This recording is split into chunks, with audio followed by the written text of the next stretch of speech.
Hello and welcome to the 53rd Shanty Sessions live stream. Good evening and welcome to the lockdown session and the broadcast from, on behalf of, and to the Rogue Shanty Chorus.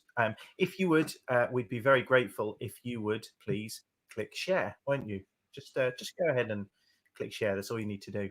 The Rogue Shanty Chorus is an authentic fishing choir based in Lowestoft, which is the most easterly town in the UK, and we celebrate the music of fishermen and seafaring communities.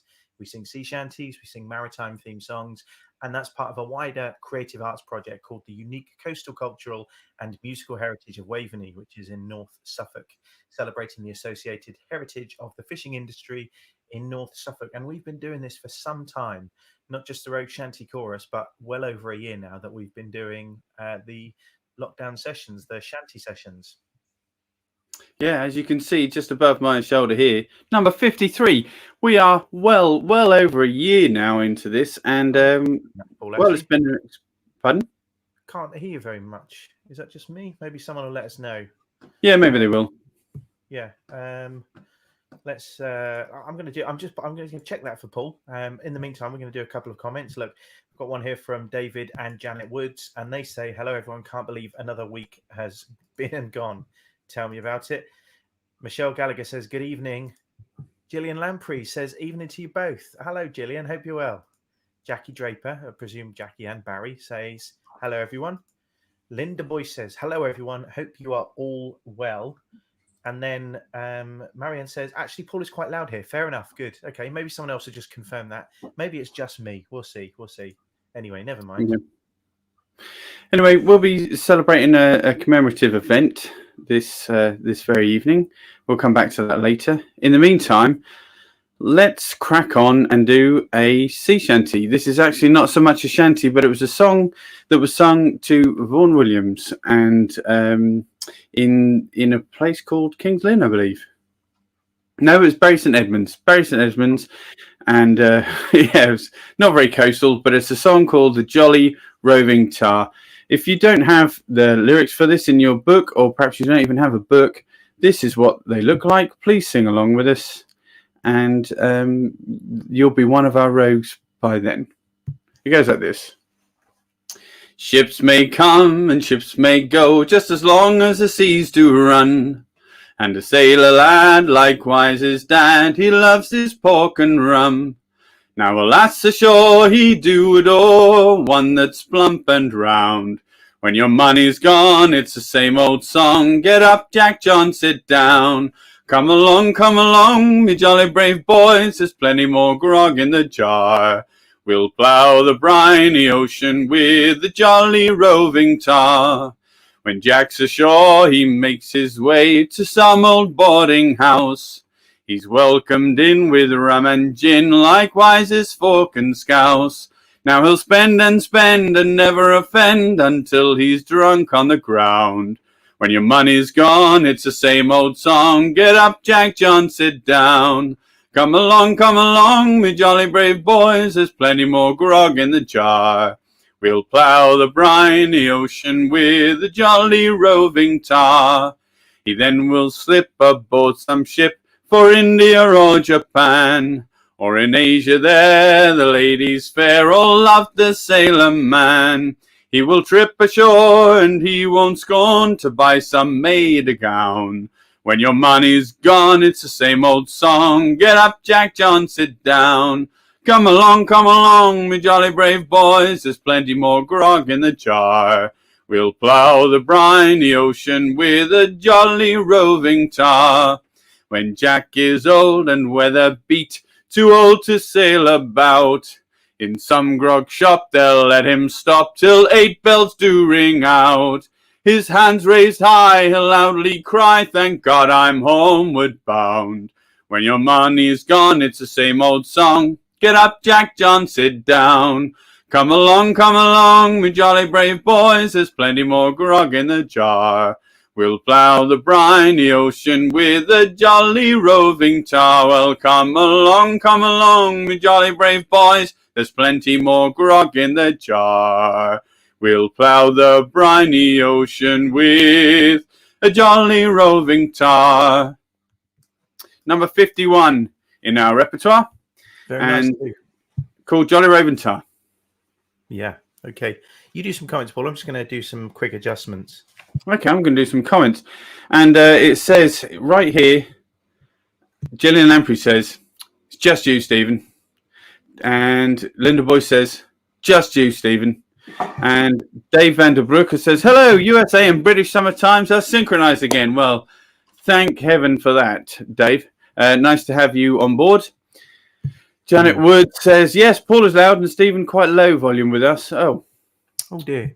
Oh dear. I'll turn my volume down and then everybody else turn theirs up. Pat Briggs says, nice to be with you all again. Harry says, here we go. Time for some serious Tuesday evening entertainment. Some serious jocking. Michelle Gallagher gives 3 rounds of applause, which is too kind, as is Marion Bouchette. Sarah Jordan, lovely Sarah, says, good evening all. And Sue Day says, ahoy all. Ahoy to you too, Sue.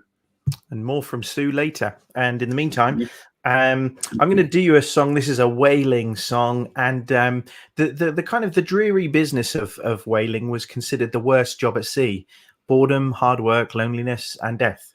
They were in fact often called the death ships.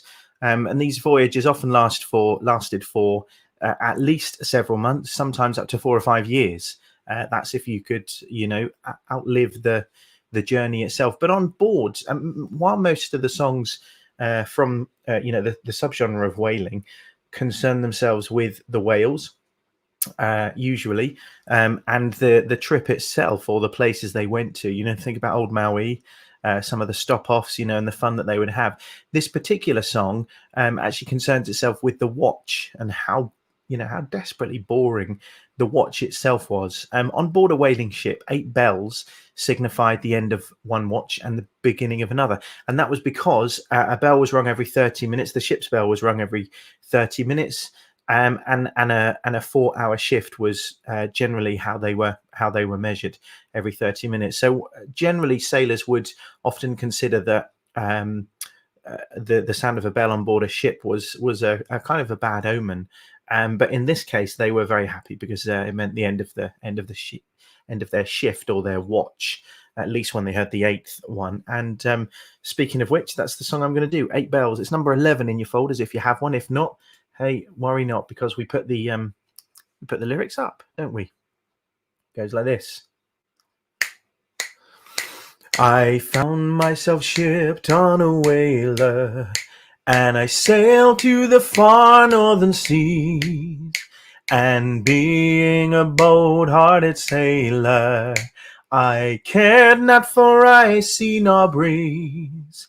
8 bells, 8 bells, rouse out there the watch from below. 8 bells, 8 bells, rouse out there the watch from below. When up in the hoops I was dandy, at sighting a whale there she blows. When out in the whaleboat was handy, a smarter young tar never rode. 8 bells, 8 bells, rouse out there the watch from below. 8 bells, 8 bells, rouse out there the watch from below.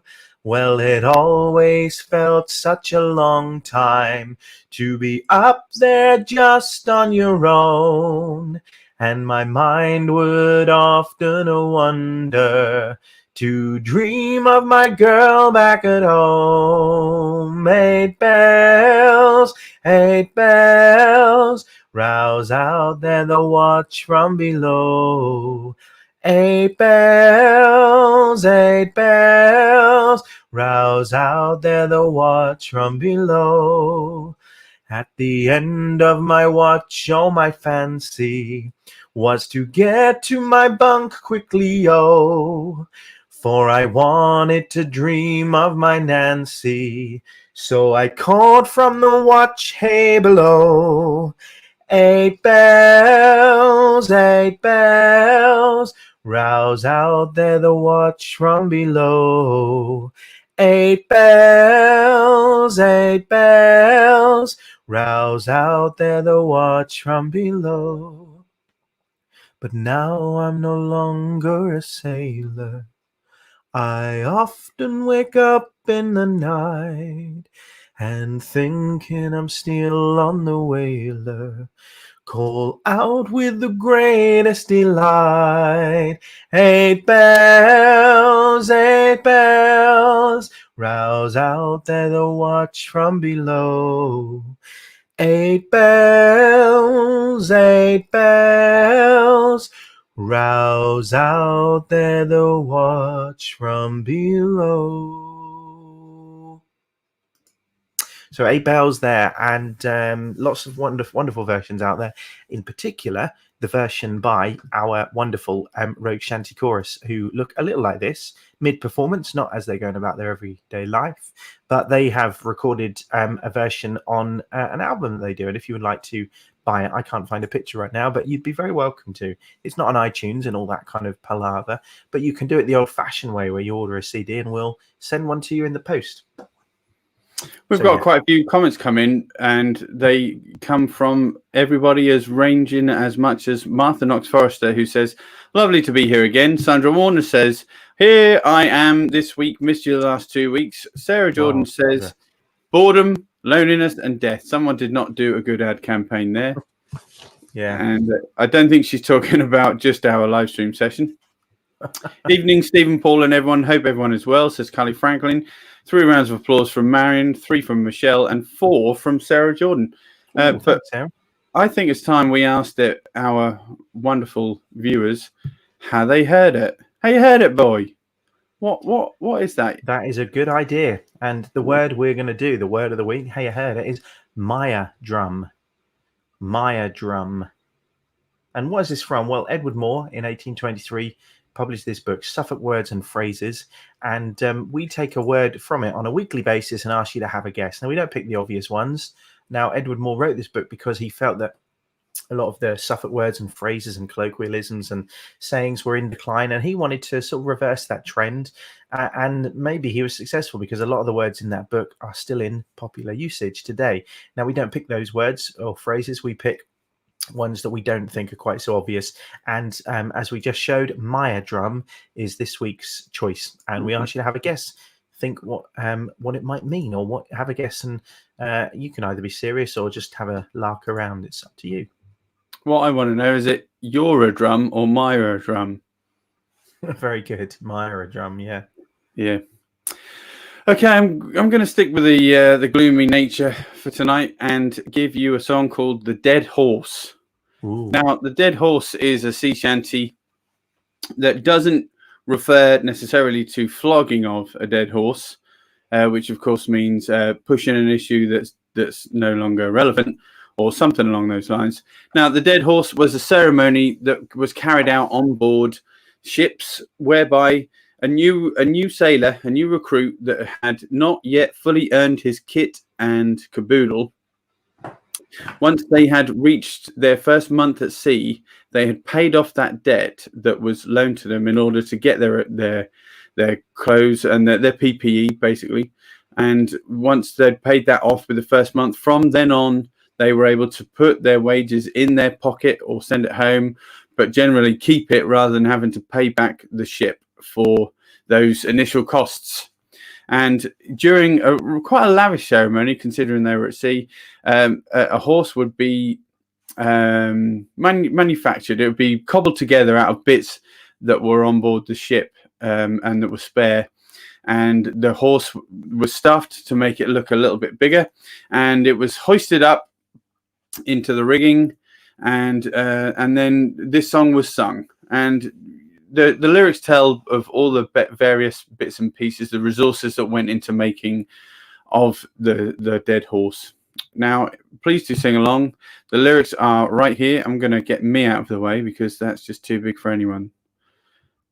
And sing along with all of it. Sing along with all of it. It's number 29 if you have a folder. If you don't, here are the lyrics right there. A poor old man came riding by, and we say so, and we know so.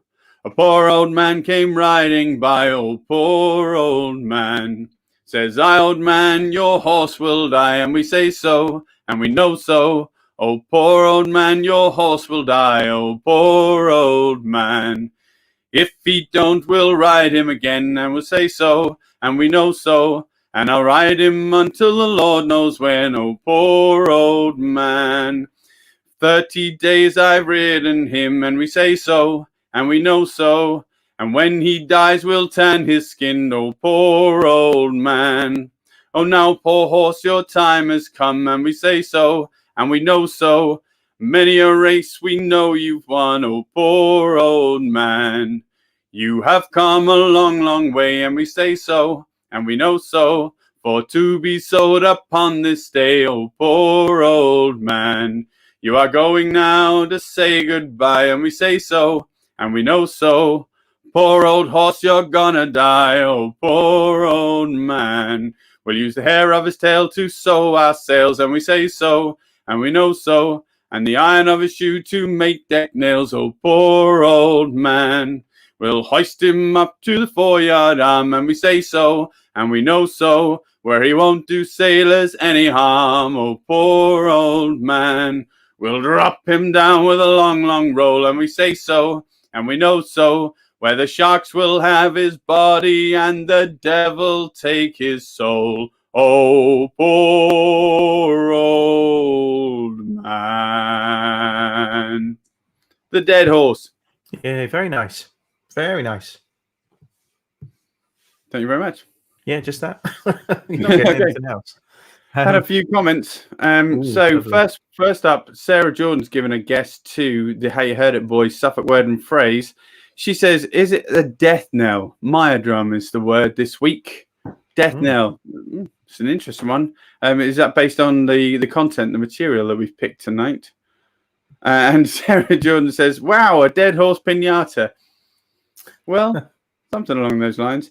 We have another guess from Marion. She says, a special Baran used to inspire troops while slogging through Suffolk mud. Oh, I like that guess a lot. Well, yeah, okay. And there's a couple of things we want to mention as well. The first one is that we are heading over to Zoom at 8:30. So we've got, I don't know, what's that, 42 and a bit minutes, and we'll be heading over to Zoom for a shanty chat. If you'd like to join us, you're very welcome to, wherever in the world you are. It's 8:30 p.m. BST, and we just do it for 30 minutes until 9 p.m. We used to run these sessions for 90 minutes. But as of this year, we decided that we just add a bit more of a social element towards the end. So at 8:30 p.m., we stop this. We head over to Zoom. You're not live streamed from Zoom. So if you join us there, it's private. And if you want to know how to join, you just need Zoom installed on a device. And you can go to the website that's scrolling across the bottom, www.thevoicecloud.co.uk/Zoom. And on there is the meeting ID, the password, and the link to join. So simple, simple, simple. We'd love to see as many of you who just want to come either for a chat or to listen to people speaking. Any of those is fine, and we'd love you to join. But we've got a few other things to mention, and one of the things is that ever since March last year, 2020, when the pandemic came along, the Voice Cloud, that's an organization that Paul and I run, we have been running monthly online Zoom socials, cuppa in a chat, we call them.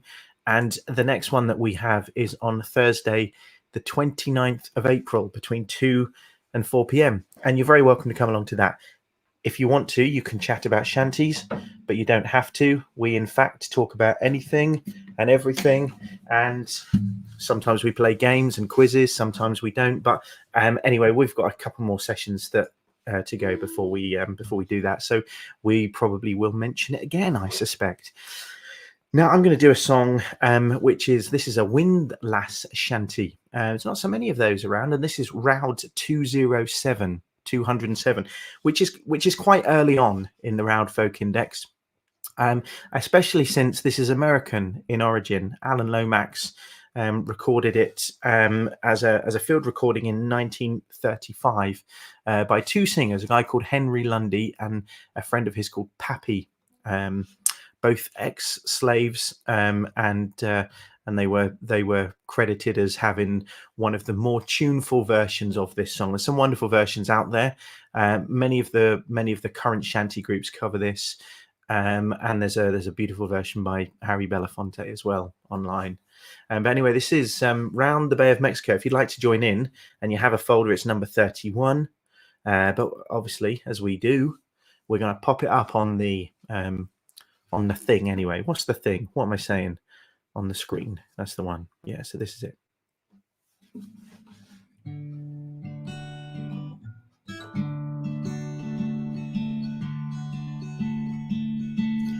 Round the Bay of Mexico, way up Louisiana, Mexico is the place that I belong in. Round the Bay of Mexico, all around the Bay of Mexico, way up Louisiana, Mexico is the place that I belong in. Round the Bay of Mexico, when I was young and in me prime, way up Louisiana, pretty girls came around in line. Round the Bay of Mexico, all around the Bay of Mexico, way up Louisiana, Mexico is the place that I belong in. Round the Bay of Mexico, Nassau gals don't wear no comb. Way up Louisiana, comb their hair with a kipper backbone. Round the Bay of Mexico, all around the Bay of Mexico, way up Louisiana, Mexico, it's the place that I belong in. Round the Bay of Mexico, but now I'm old and going gray.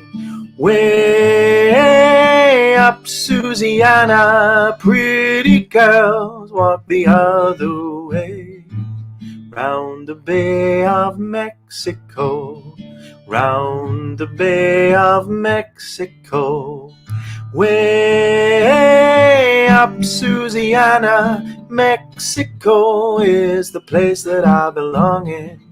Round the Bay of Mexico, Mexico, it's the place that I belong in.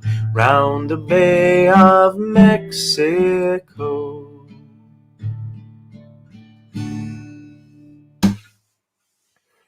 Okay, so round the Bay of Mexico, and we do that with our shanty chorus, and we love it. And it's number 31, so it's kind of midway along the repertoire for us. But of course, we haven't added to that repertoire very much at all in the last year because we have not been able to meet because of the coronavirus, which is why we're doing these. So anyway, I think I'm going to ask Paul to do something if he unmutes himself. He got to unmute himself, though. I have, yeah, I've done it now. I like that version in a kind of Puff the Magic Dragon way. So does Marion Bouchette. She says, "Sweetly sung, Stephen." Going for the alliteration. Dave Vanderbrook says, "Even the Kingston Trio did a version of this one." Yes, they did. Now you're talking. That's a great version, talking, Dave. Dave also says, "Was the dead horse related to the common belief that this animal was the true source of salt pork?" I don't know is the basic answer, Dave. I wonder if salt pork was any kind of meat that they happen to have on board, to be honest. But it could well have been horse. I don't know. They wouldn't have got it from the dead horse, though, because that wasn't actually horse. Janice Marjoram says, "I'm here too. Unlike a couple of weeks ago when I was here with no sound at all." Well, we're certainly not much to look at, so that wouldn't have been great. Monica Manning says, "Hi everyone." Hi, Monica Manning. And Linda Boyce offers you 4 rounds of applause for that one. Thank you very much, Linda. It's very kind. I'm going to go back to our Suffolk word and phrase. This week it is the word Maya drum. And it looks like this. What do you think this means? Give us a humorous or a cheeky answer, or maybe your best guess, but make it a guess. Don't Google it. Don't cheat. There's nothing to win, so don't go to the effort of typing it into Google. Just off the top of your head, let us know whatever you think that might mean. Just have a good laugh. That's all you Yeah, need to do. let's have a laugh with it. Yeah. Would be really interested to know. So thank you very much. Okay, now the date is the 13th of April. On the 14th of April, i.e. tomorrow, it will be the anniversary of the sinking of the RMS Titanic. That went down on the night of the 14th of April 1912 into the early hours of the 15th of April 1912. So that's what, 109 years ago. We've got a very special... Yeah, that's a long time. That's over 100 years at least.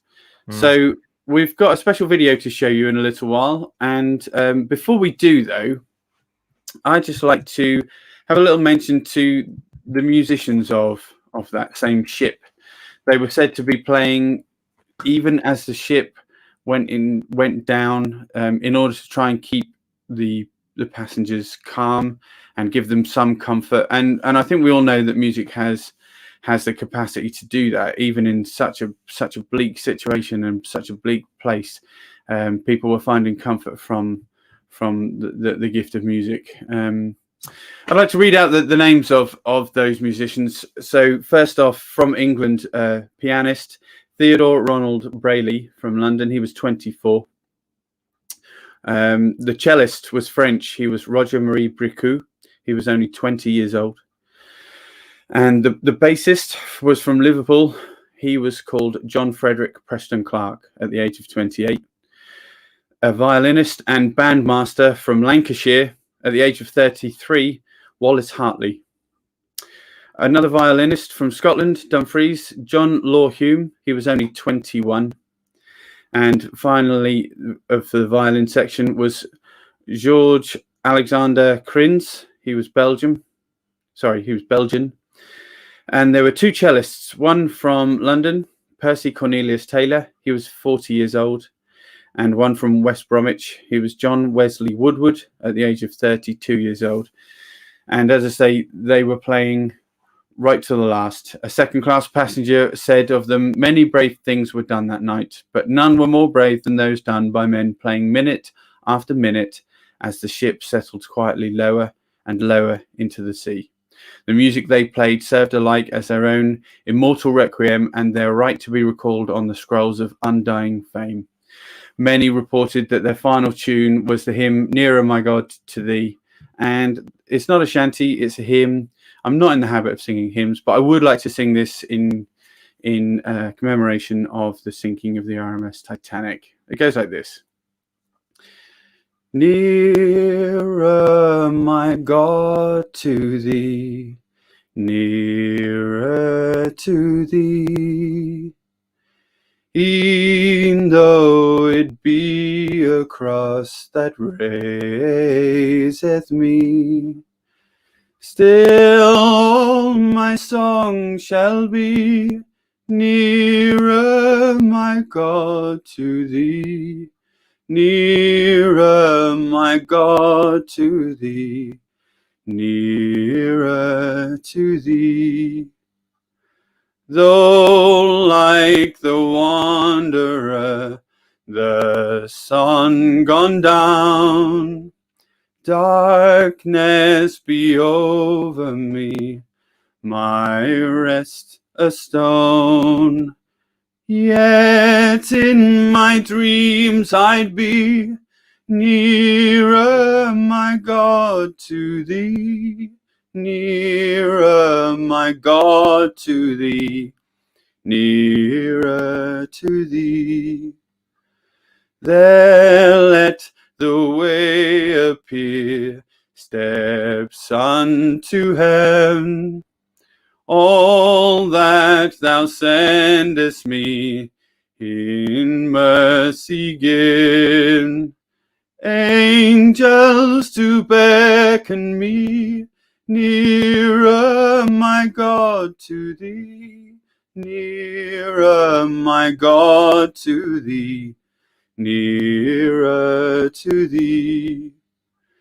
Then with my waking thoughts bright with thy praise. Out of my stony griefs, Bethel I'll raise, so by my woes to be nearer, my God, to thee, nearer, my God, to thee, nearer to thee.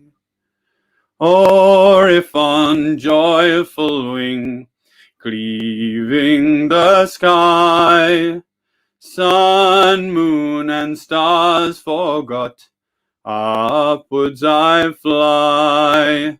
Still all my song shall be nearer, my God, to thee, nearer, my God, to thee, nearer to thee. And now I hope we have a wonderful video to show you of an interview of one of our Rogue Shanty Chorus rogues, Sude. Yeah, and there's just a tiny bit of context to this, really, because most of the explanation is covered in the video itself. But as Paul said, one of our numbers, Sue Day, lovely lady, and her mother actually talking about anniversaries, and her mother is maybe Sue will comment and let us know, but her mother is celebrating her 99th birthday. I believe it's today or very recently. But we came to understand that Sue was related to somebody who served on the Titanic, and the story came about was quite remarkable. And so we conducted a kind of an interview with her, and this is it. He says if he can. No, it's not. No, it's not working now. It never does it? There we go. That's the one I want. So let's bring it in. No, it's still gone. Oh dear. Talk amongst yourselves, he says, doesn't he? One of those. And I'm actually just going to mention how many people lost their lives on board the Titanic. Do you know there is actually no official figure? The U.S. committee that investigated the sinking of the Titanic concluded that 1,517 people lost their lives, while the British counterpart version of that same inquiry came to the figure of 1,503. So they were out by about 14 individuals, but certainly they say that they all those people who did die perished. And anyway, so this is as Paul wonderfully built it up, and I ruined by losing the screen share. This is an interview with our very own Sue Day.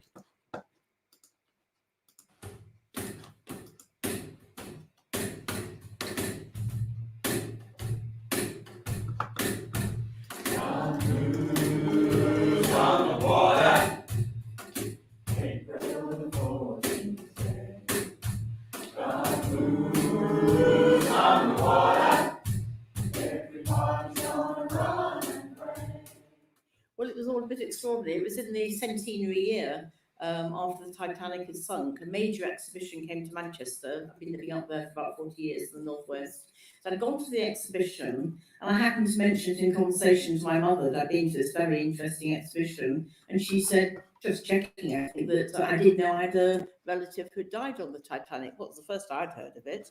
I had no idea at all, and I assumed she meant he was a passenger. But then I was in for surprise. No, he wasn't a passenger. He was one of the ship's crew. He was a doctor on board. But when I asked for more information, she didn't even have his name. She had no information about him beyond that he was a doctor aboard the Titanic. And as a result of being a member of the Rogues Chorus, we got the opportunity, if we wanted to take it up, to join in a group doing a project at the Seagull Theatre. And many of the people who live in the Lowestoft area might have somebody who's either been a fisherman or a lifeboatman, some such like. And so somewhere in their background, they may have lost a relative. So for a moment, I was at sea. So I thought, well, I know I don't have any relative like that. But then I remembered my relative who died on the Titanic. And I said to Mary, I said, by the way, do you have any information on this relative who died on the Titanic? Oh, yes, she said brightly. Do you want to see his obituary? And I couldn't believe it. And she just popped up, and within seconds, she was down immediately. She knew where all the paperwork was. She came down, and there were the actual newspaper cuttings, the originals. And that was more like a couple of years ago, and only very recently, I asked her, how was it that they came into her possession, and had my cousins, that is her children, had they done any research? And she said, no, they'd done no research at all. And that she just found the papers when her mother died, my mother's mother. So yeah, it would appear that his memory hasn't been kept alive within the family at all. So I'm absolutely determined to change this. When 1,600 went down below to So his full name was Dr. William Francis Norman O'Loughlin. So he'd actually been born in Ireland. His date of birth was October the 17th in 1849. He wasn't just merely a ship's doctor, as my mother had suggested. He started off in the White Star Line at the age of 21. He'd actually been at sea with them for over 40 years, and he'd risen through the ranks to be the true surgeon of the entire White Star Line. And before he was on the Titanic, he was on the Olympic, but he was with the same captain, and the captain transferred from the Olympic to the Titanic. And in actual fact, Dr. O'Loughlin, he didn't actually want to leave the Olympic. He felt, apparently, at his stage in life, he was tired of moving ships, and he would have been happy to stay with the Olympic. And apparently, when he went to the captain and told him that he didn't really wish to make the change, apparently Captain Smith somewhat chided him and told him he was being lazy and told him to pack his bags and come with him. But having got the actual original obituaries of many, many press cuttings, one can actually quote from them as well. But apparently he was inclined to look on the bright side of things always. So although he hadn't actually wanted to go onto the Titanic, I guess no doubt he was encouraged, to enjoy her splendor. So apparently, according to Steward Thomas Whiteley, on one of the occasions when he was dining with Captain Smith and Bruce Ismay, who was a representative of the White Star Company, apparently he rose and lifting his glass, he exclaimed, "Let us drink to the mighty Titanic." With cries of approval, everybody stood up and drank the toast. And then after the collision, apparently he spoke to one of the stewardesses, and a very sort of Catholic type of phrase, I think, "Child," he said, "things are very bad." And apparently as the water reached up to sea deck, he was standing with some of the other officers and the assistant surgeon. And the last person to have seen him alive was Chief Baker Charles Jockin, who... It was actually April the 15th that most people died. A few people will have died on April the 14th, but it was the collision was before midnight, but it was a few hours later that most people died. And apparently Dr. O'Loughlin was noticed searching for something in the early hours of the morning. And given that Charles Jockin had been looking for some alcohol, he rather assumed that maybe my relative was doing something similar. He was also known to have said that although he had the opportunity to have a life jacket, because although there was a shortage of lifeboats, I don't think there was a shortage of life jackets, but apparently he said he didn't think he would be needing that. So I don't think he wore one. So his body was either never recovered, or if it was recovered, he wasn't identified. But one of the lovely things after he had died, if I was to quote from here, "It is a pleasure to know that of the many memorials which are to be raised in connection with the Titanic disaster, the popular Irish physician O'Loughlin is not to be forgotten. In him, the White Star Company lost the doyen of their medical service, their loved Commodore, one of the most lovable of men.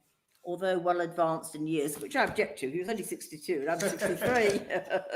He wasn't well advanced in years. "Although well advanced in years and still at work, don't forget, Dr. O'Loughlin was full of the ardour of youth." He knew no dull moments and always looked at the bright side of things. God moves on the water, everybody's gonna run and pray. God moves on the water, April the 14th day. God moves Everybody's gonna run and pray.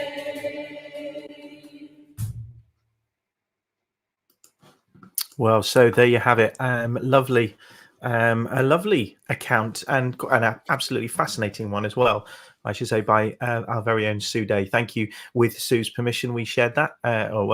We also filmed it with her permission, obviously. And thank you to Paul for a lovely version of that song I didn't particularly know very well. Sue's been in touch, actually, and she said her mother was 99 yesterday. So many happy returns to Sue's mum.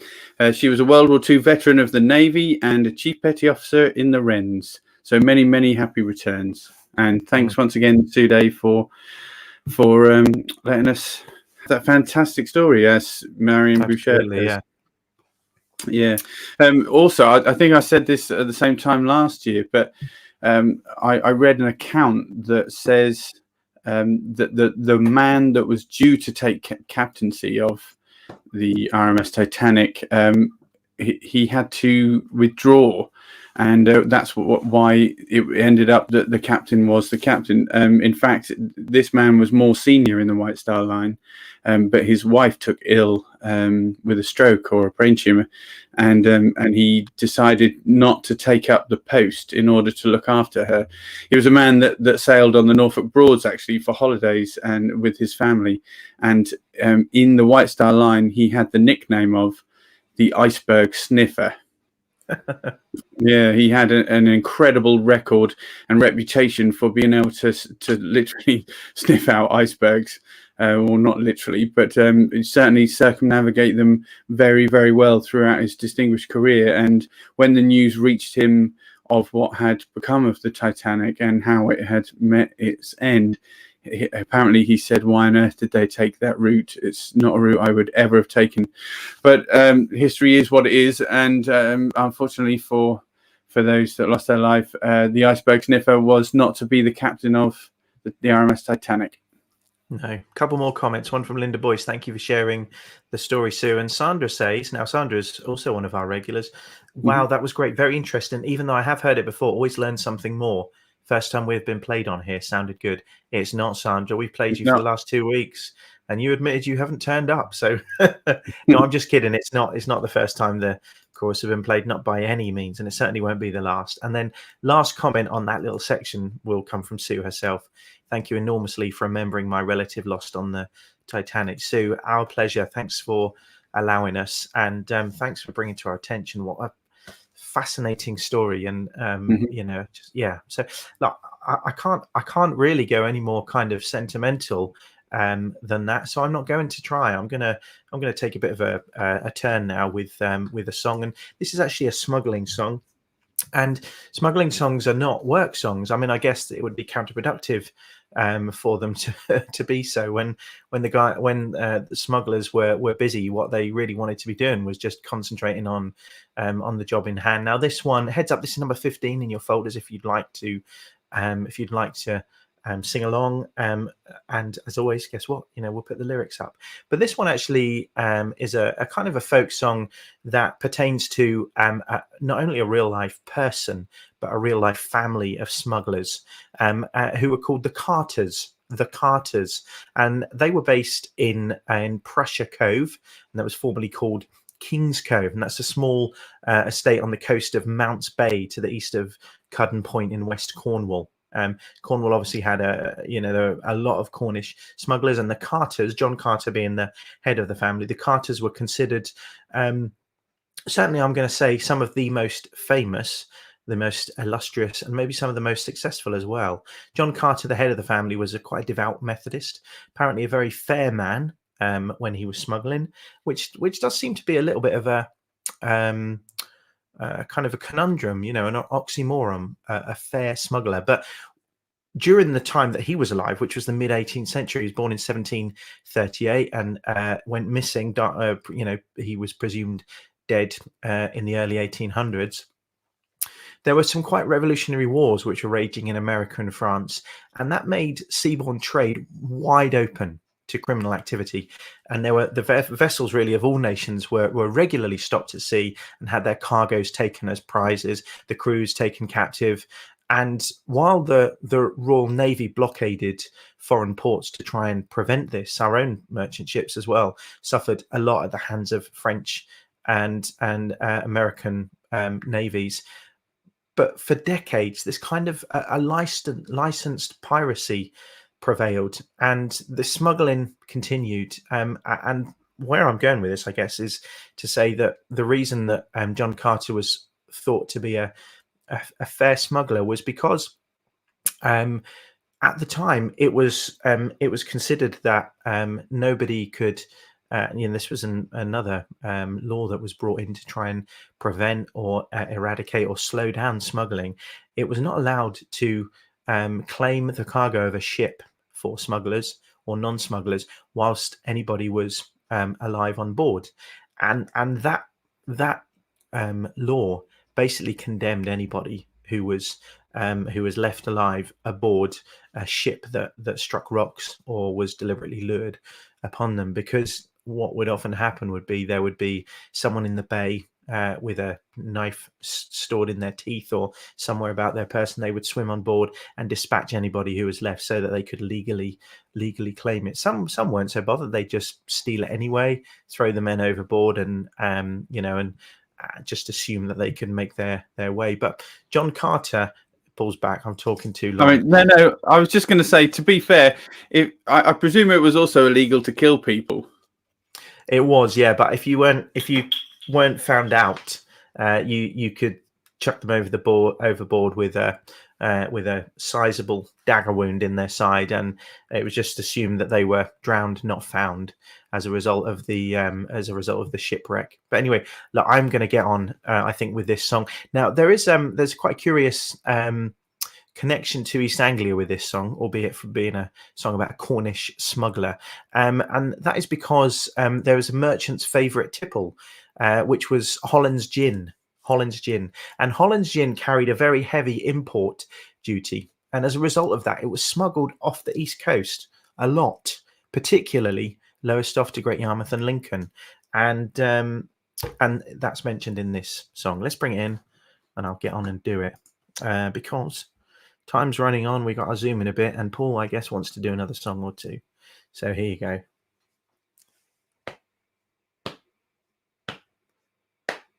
Of Prussia Cove, where I was born, a song I here begin. Me father is a smuggler bold, a well-to-do, not him. To land a cargo of the goods he never thought of sin, and 'tis my delight on a moonless night run the cargo in. 'Tis my delight on a moonless night to run the cargo in. John Carter is me father's name, the king of all his kin. He is an honest man and keeps his word through thick and thin. For mounted men and cutlass guard he doesn't give a pin, and 'tis my delight on a moonless night to run the cargo in. 'Tis my delight on a moonless night to run the cargo in. Our lugger is the Rose and Crown we brought to rack and ruin. A double burden too is she, as snug as any bean. To see the keg she brings from France would make a donkey grin, and 'tis my delight on a moonless night to run the cargo in. 'Tis my delight on a moonless night to run the cargo in. No mark of kegs nor sinking stone is ever seen within. Across the channel rough or smooth so sweetly she does spin. Why join me boys to land the goods nor lose or kill the kin, and 'tis my delight on a moonless night run the cargo in. 'Tis my delight on a moonless night to run the cargo in. With friends galore along the shore there's dear old Squire Prynne, and every farmer near or far a mate there at the inn. And parsons never do despise a case of Holland's gin, and 'tis my delight on a moonless night to run the cargo in. 'Tis my delight on a moonless night to run the cargo in. For speed from all preventing eyes from Brassans to New Lynn, they'd saw a poor man's bold and half a joy to do him in.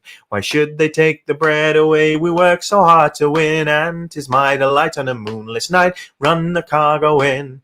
'Tis my delight on a moonless night to run the cargo in, and 'tis my delight on a moonless night to run the cargo in. 'Tis my delight on a moonless night to run the cargo in. So there you have it. I've said enough about the song, so I'm just going to pass over to Paul. Yeah, it's the kind of song that needs to finish with an "Oi!" It does a bit, yeah, like a heavy downbeat on a ska feel. reggae or something. Yeah. Nice. Well, I tell you what, Michelle liked it. She's come straight in with 3 rounds of applause. Yeah. Sarah Jordan's going for 4 because she liked it Woo. even more than Michelle. Woohoo. Yeah.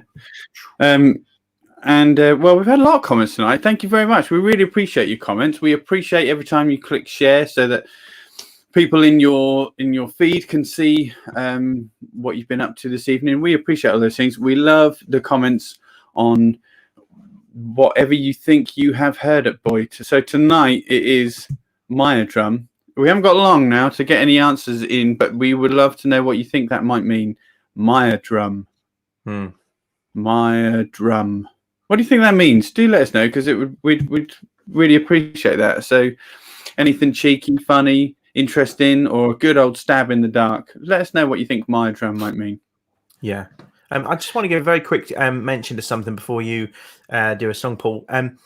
The Voice Clouds have put on a series of online how-to tutorials during March, and we've called that project Connections, and they're a short series of online interactive sessions featuring some bespoke presentations by various experts and professionals, offering the chance to learn some new and quite enviable, unique skills. They're free to attend. And we are we have just launched a further year of sessions on a monthly basis. And the first one, coincidentally timed with World Dawn Chorus Day almost, is courtesy of a wonderful guy, a sound recordist called Mike Chalice, who works for the Suffolk Wildlife Trust. And he will be running a session called Listen to Wildlife, how to identify wildlife both rurally and in urban areas, not just birds, but wildlife generally. And that is on Wednesday, the 28th of April at 7:30 p.m. If you'd like to join, it's free, do remind you, but we are limited. We did reach capacity on one event. Because we're on Zoom, we are limited to how many people can watch. So register now. And we promise you that, having mentioned it this week, the webpage is open, okay? And you can just register by going to thevoicecloud.co.uk/connections. Okay, so sorry, Paul, back to you. A couple of great comments on the word Maya drum. Pat Briggs wonders if it might mean a chamber pot, which I like very much. And Maxine Howarth, she says Maya drum could be another name for a bittern if you have heard them in the marshes. Well, that's very interesting. I think somebody else guessed a bittern. I can't remember who, though. It was Marion Bouchette, all the way from Canada. She also guessed bittern. So that could well be possible. But we do have a silly suggestion from Linda Boyce, who wonders if it might mean my ear drum, which Very is good. That is kind of how us Suffolk people speak. Yeah, very good. David Janet Woods wonders if it could be a container for slurry, which is lovely. Nice. Thank you very much for that. Anyway, before we reveal that, I'm going to give you another song. This one is called Stormy Weather Boys. And if you'd like to sing along with us, please do so. The lyrics are not there just yet. But basically, this is roughly... You're muted, so...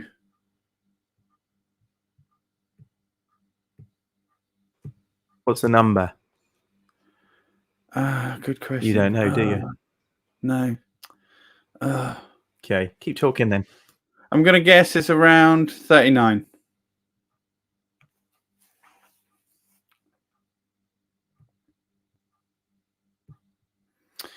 So please do join in with us. And, well, I was right. The number is 39. We was laying in Surrey dock one day. The mate knew it was time to get underway. Stormy weather, boys, when the wind blows, our barge will go. He's homeward bound, but he's out of luck, 'cause the skipper's half drunk in the Dog and Duck. Stormy weather, boys, when the wind blows, our barge will go. The skipper came aboard with a girl on his arm. He's gonna give up barging and take a farm. Stormy weather, boys, when the wind blows, our barge will go. At last we're off down Limehouse Reach, but the lee board's knocked on Greenwich Beach. Stormy weather, boys, when the wind blows, our barge will go. He shoves her off and away we go, but the skipper's got a barrel of beer below. Stormy weather, boys, stormy weather, boys. When the wind blows, our barge will go. She fills away and she sails like heck, but there ain't no bargeman up on deck. Stormy weather, boys, stormy weather, boys. When the wind blows, our barge will go. I said, stormy weather, boys, stormy weather, boys. When the wind blows, our barge will go. Stormy weather. Nice version as well. Is that not the version we do? Yeah, I think you just added a little swing to it, something. Oh, okay. Little pep in the step. Okay, look, so we're almost at the end of our session. We've got 5 minutes to go, almost. And so we're going to say now heading over to Zoom. If you want to join us, please do just check out thevoicecloud.co.uk/Zoom, and you can find the details there. But we need to address the little matter of Suffolk Words and Phrases by Edward Moore, and we're going to tell you what Maya drum means. And I tell you something. Let's find that comment. Maxine Howarth, she's only right, along with Marion Bouchette. But Maxine, I think we did something on a bird before once, and you got it right. So maybe you're a what's the word? A twitcher. No, they're anyway, called birders now. Birders, are they? Okay. So Maya drum, old Edward Moore says, it's a name, and I am in little doubt that it is a Suffolk name, although I have been told otherwise of the bittern. So yeah, exactly right. In Scotland, it is called Maya Bumper, from Maya Jamieson and the Icelandic Bomper. Gross gives Maya drum as a Norfolk name of the bittern, but I do not care for him. He's having none of that, is he?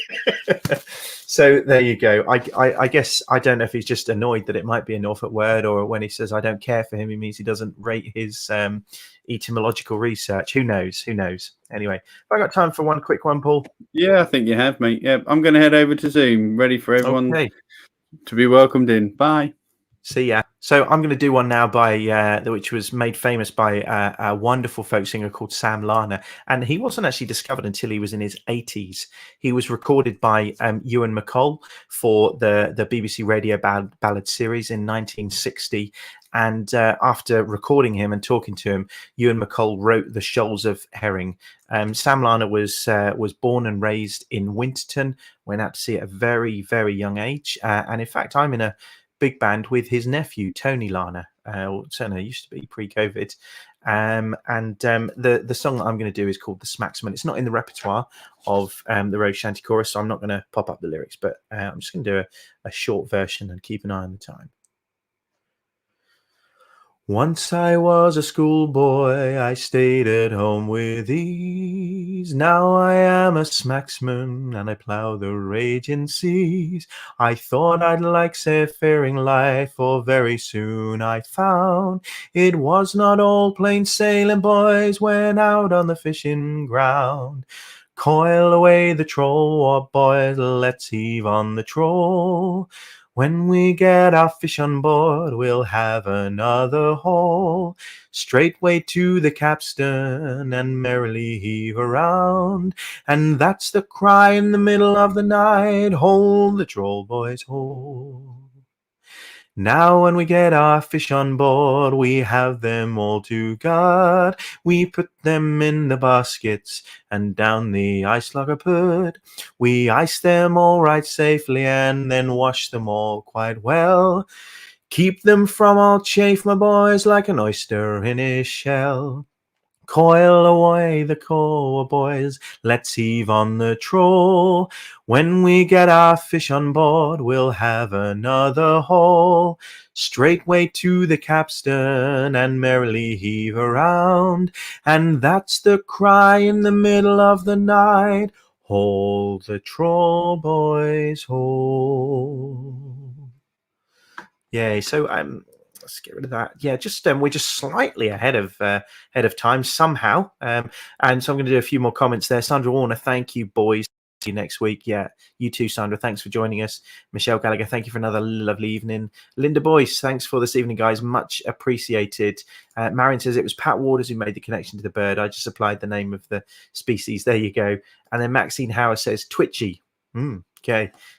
Jackie Draper says thanks again. And look, while we're doing all our thanks, we really should or we need to recognise that we are funded to do this by People's Health Trust and part of a grant they have called Active Communities. We want to say thank you very much to them, not only for allowing us to continue the connections that we have, that this project hopefully and music has fostered, switching to online to keep us connected, but also supporting us to do so.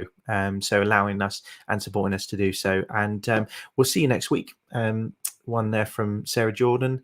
Thank you. And yeah, just also another quick thank you to Sue for her fascinating story. Yeah. Wonderful, wonderful story. And I've heard it many times. I've watched that video several times and never failed just to think, wow, what a story to have chanced upon within your family background. I would say many of us are nowhere near so lucky to get quite an astounding story when we start to research our background. But anyway, look, I think that's enough from me. If you'd like to join us on Zoom, please do head over. Thank you very much.